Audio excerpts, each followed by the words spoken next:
Good morning दोस्तों। मैं आपका दोस्त अमित तोमर लेके हाजिर हूँ सुबह के सवाल जो बने हैं कल रात तक की सुर्खियों से। आज तारीख है 2 अगस्त 2020। दैनिक समसामयिक की सभी प्रतियोगी परीक्षाओं के लिए, फिर चाहे आप Delhi police, UP police, MP police, SSC, railway, banking, किसी भी कॉम्पिटिटिव एग्जाम की तैयारी कर रहे हो जहां current affair with static GK पूछा जाता है, तो आप एकदम सही जगह पे हो। दोस्तों, आगे बढ़ने से पहले लेते हैं आज की मोटिवेशनल पंक्तियाँ। क्या हैं आज की पंक्तियाँ? यदि योजना काम नहीं कर रही है तो योजना को बदलें, लेकिन लक्ष्य को कभी भी ना बदलें। दोस्तों, सोचिए जरा कि यदि आप कोई भी काम कर रहे हो, कोई भी आपका लक्ष्य है, उस लक्ष्य की प्राप्ति के लिए आप जो योजना आपने बनाई है, अगर उस योजना से लक्ष्य की प्राप्ति नहीं हो रही है तो आप उस योजना को बदलें, लेकिन ऐसा नहीं करें कि आप लक्ष्य को ही बदल दें। कहीं ना कहीं आपकी योजना में ही कमी है। ठीक है दोस्तों, क्योंकि लक्ष्य कोई भी मुश्किल नहीं होता, तो आप अपनी योजना को बदलें, लक्ष्य को ना बदलें। चलिए गौर करिए इन पंक्तियों पे। बढ़ते हैं आज के सेशन की तरफ और आज का पहला सवाल है इस तरह से।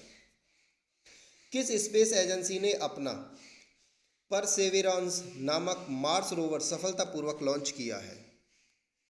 आपके ऑप्शन है, option number A ISRO, option B NASA, option C JEXA और ऑप्शन डी है आपका रॉस्कोमस। दोस्तों, यहाँ इस सवाल का आपका राइट आंसर होगा ऑप्शन नंबर बी नासा। हाँ जी, नासा ने अपना अभी हाल ही में एक स्पेस मिशन लॉन्च किया है। क्या है पूरी खबर, आइए समझते हैं विस्तार से।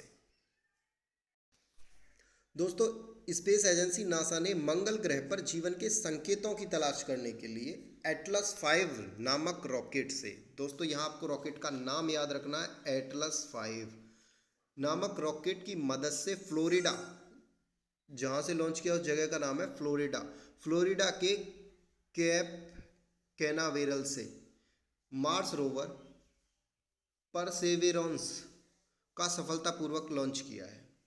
नासा ने इस मंगल मिशन में एक रोवर और एक मिनी हेलीकॉप्टर को रॉकेट की मदद से मंगल ग्रह पर भेजा है, जो कि मंगल पर ग्रह पर रिसर्च करेंगे। दोस्तों, मैं आपको बताता हूँ, जैसे हमारे यहाँ पे मून मिशन था ना, हमारा चंद्रयान 2 जो मिशन था हमारा, उसमें क्या था, एक लैंडर एक रोवर था।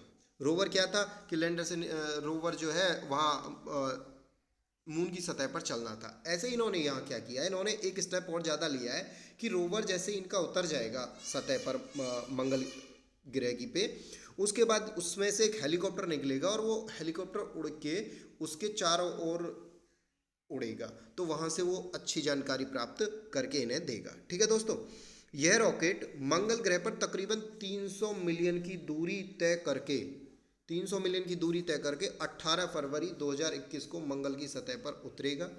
यह रोवर नासा क्यूरोसिटी रोवर की डिजाइन पर आधारित है। पूरी खबर आपको समझ आ गई होगी। अभी हाल ही में कुछ दिन पहले ही चीन ने भी अपना एक मिशन भेजा था मंगल पर।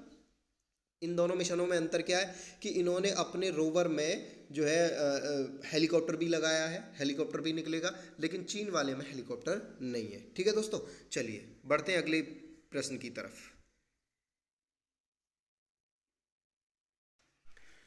प्यारे दोस्तों, अगला प्रश्न है, नीति आयोग के आकांक्षी जिलों की सूची में छत्तीसगढ़ का कौन सा जिला शीर्ष स्थान पर रहा है? Number A Ri Bhoi, number B Raipur, number C Bijapur या नंबर डी बहराइच। दोस्तों, इस सवाल का आपका राइट आंसर होगा option number C Bijapur. Bijapur जिला सूची में शीर्ष पर रहा है। क्या है पूरी खबर, आइए समझते हैं।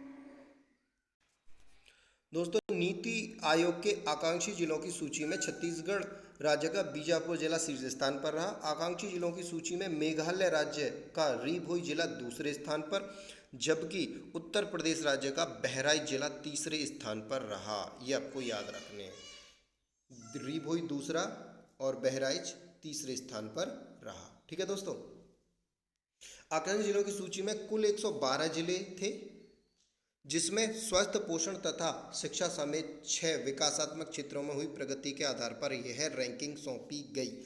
आपको ये याद रखना है, ये रैंकिंग किस आधार पर दी गई है? तो दोस्तों, ये रैंकिंग जो दी गई है स्वास्थ्य पोषण तथा शिक्षा समेत 6 विकासात्मक क्षेत्र में प्रगति जिन राज्यों में हुई है उस आधार पर ये रैंकिंग मिली है। किसके द्वारा? नीति आयोग के द्वारा। ठीक है दोस्तों, चलिए बढ़ते हैं अगले प्रश्न की तरफ। दोस्तों अगला प्रश्न है आपका, प्रधानमंत्री नरेंद्र मोदी के नए निजी सचिव कौन बने हैं? ऑप्शन ए है आपका प्रवेश राजदेव, ऑप्शन बी दीपक मानसिंह और ऑप्शन सी विकास कुमार शुक्ला, ऑप्शन डी हार्दिक सतीश चंद्र शाह। दोस्तों इंपॉर्टेंट प्रश्न है, एग्जाम में पूछा जा सकता है, तो आपका राइट आंसर होगा हार्दिक सतीश चंद्र शाह। अब दोस्तों अगर आपको याद करने की बात है कि जी याद कैसे करें, तो दोस्तों यहाँ हार्दिक शब्द आ रहा है और हार्दिक से आप याद रख सकते हो हार्दिक पांड्या, यानी प्रधानमंत्री के निजी सचिव हार्दिक पांड्या। हार्दिक याद रखोगे तो आपको हार्दिक सतीश चंद्र ऑप्शन में अपने आप लिखा हुआ दिख जाएगा। ठीक है दोस्तों, क्या है पूरी खबर, आइए समझते हैं, जानते हैं सतीश चंद्र शाह के बारे में। दोस्तों हार्दिक सतीश चंद्र शाह को प्रधानमंत्री नरेंद्र मोदी का नया निजी सचिव नियुक्त किया गया है। सतीश चंद्र 2010 बैच के IAS अधिकारी हैं, जो कि वर्तमान में प्रधानमंत्री कार्यालय यानी PMO में उप सचिव के पद पर सेवारत हैं। पिछले वर्ष पर्यावरण वन एवं जलवायु परिवर्तन मंत्री प्रकाश जावड़ेकर के निजी सचिव के रूप में हार्दिक को नियुक्त किया गया था। ठीक है दोस्तों, चलिए तो बढ़ते हैं आज के अगले प्रश्न की तरफ। अगला प्रश्न है दोस्तों, सोनम सेरिंग लेपचा का निधन हुआ है, उन्हें किस पुरस्कार से सम्मानित किया जा चुका है? Option A Padma Shri, option B Padma Vibhushan, option D Dada Saheb Phalke और ऑप्शन डी शौर्य चक्र। दोस्तों राइट आंसर होगा यहाँ आपका ऑप्शन नंबर ए पद्मश्री से उन्हें सम्मानित किया गया है। आइए जानते हैं इनके विषय में थोड़ा सा। दोस्तों पद्मश्री पुरस्कार से सम्मानित प्रसिद्ध संगीतकार, ये आपको याद रखना है कि ये कौन थे, एक संगीतकार थे। सोनम सेरिंग लेपचा का निधन हुआ, उन्हें वर्ष 2007 में लोकगीत क्षेत्र में पद्मश्री पुरस्कार से सम्मानित किया गया। उनका जन्म पश्चिमी बंगाल के कलिम्पोंग में हुआ था। वर्ष 1960 में वह ऑल इंडिया रेडियो पर लोकगीत के रूप में कार्यक्रम किया उन्होंने, सबसे पहला जो कार्यक्रम किया उन्होंने। ठीक है दोस्तों, चलिए बढ़ते हैं आज की अगली खबर की तरफ।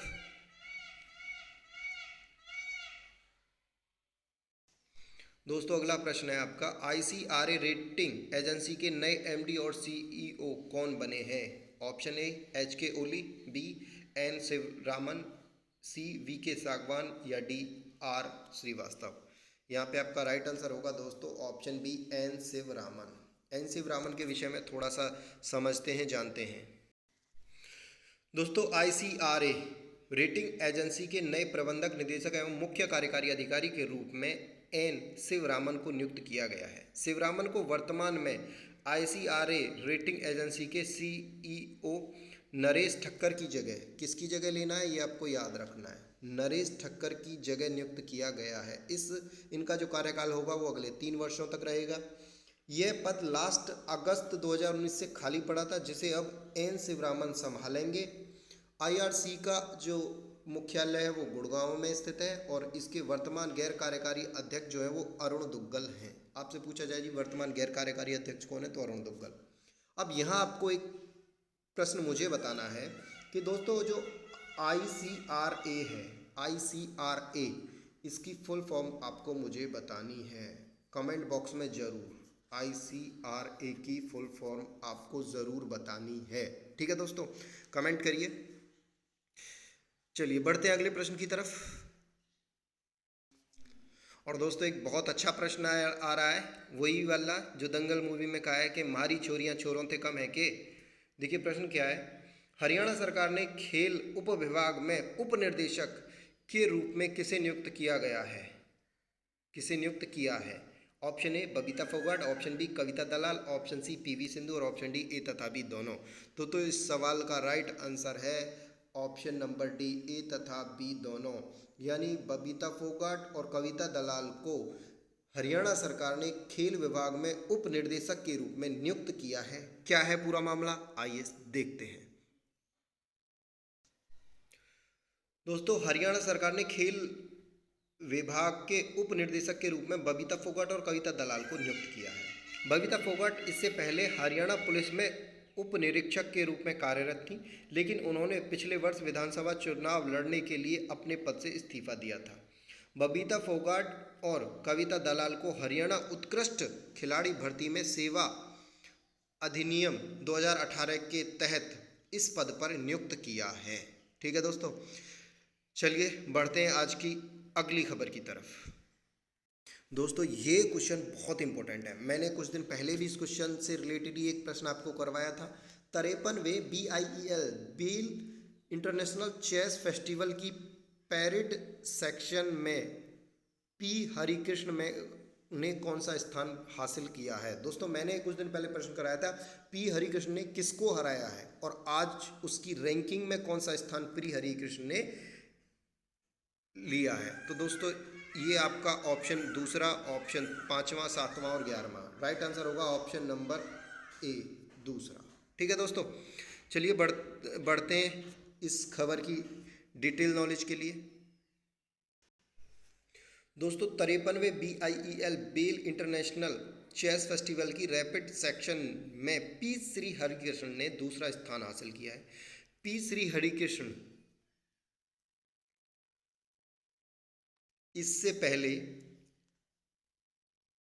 एक्सेंटस चेस 1960 टूर्नामेंट में शीर्ष स्थान पर रहे थे। 53वें बेल इंटरनेशनल फेस्टिवल में शीर्ष स्थान पर पोलैंड देश के, ये आपको याद रखना है, शीर्ष पर कौन रहा, पोलैंड देश के रेडोस्लो वोजटाजेक रहे। यह टूर्नामेंट कोविड-19 महामारी के चलते खेले जाने वाला पहला संस्करण था। ठीक है दोस्तों, इस खेल में कोविड-19 स्वास्थ्य प्रोटोकॉल को पूरी तरह से फॉलो किया गया, जिसमें खिलाड़ियों के बीच टेबल की दूरी को बढ़ाया गया। गेम के बाद मोहरें, चेस बोर्ड और घड़ी को सैनिटाइज किया गया। ये सारी चीज़ें इसमें की गई। तो उम्मीद करता हूँ ये खबर आपको समझ आ गई होगी और दोस्तों ये इम्पोर्टेंट खबर है एग्ज़ाम के पॉइंट ऑफ व्यू से। चलिए बढ़ते हैं अगली खबर की तरफ। दोस्तों अगला प्रश्न इंपॉर्टेंट प्रश्न है, किस डिजिटल वॉलेट कंपनी ने MPay.me नामक UPI लिंक सेवा शुरू की है। Option A Instamojo, option B MobiKwik, option C Payphone, option D Roger Pay. आपका राइट आंसर होगा ऑप्शन बी मोबीक्विक। मोबीक्विक ने दोस्तों MPay.me नामक UPI लिंक सेवा शुरू की है। क्या है पूरी खबर, आइए विस्तार से समझते हैं। दोस्तों डिजिटल वॉलेट कंपनी मोबीक्विक ने यूजर्स के लिए UPI पेमेंट संबंधित पैसों के लेन देन के लिए MPay.me सेवा शुरू की। इस लिंक से पैसे के लेन देन के लिए मोबाइल के साथ साथ आप अपने डेस्कटॉप पर भी साझा कर सकते हो। डेस्कटॉप से भी आप पैसों का लेन देन कर सकते हो।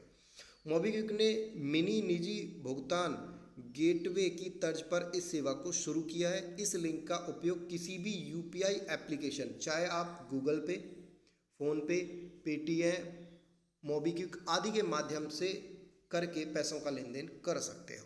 ठीक है दोस्तों, चलिए बढ़ते हैं आज की अगली खबर की तरफ।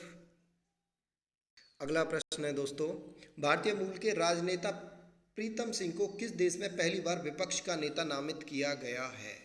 आपके ऑप्शन है अमेरिका, कनाडा, सिंगापुर या थाईलैंड। दोस्तों राइट आंसर होगा सिंगापुर।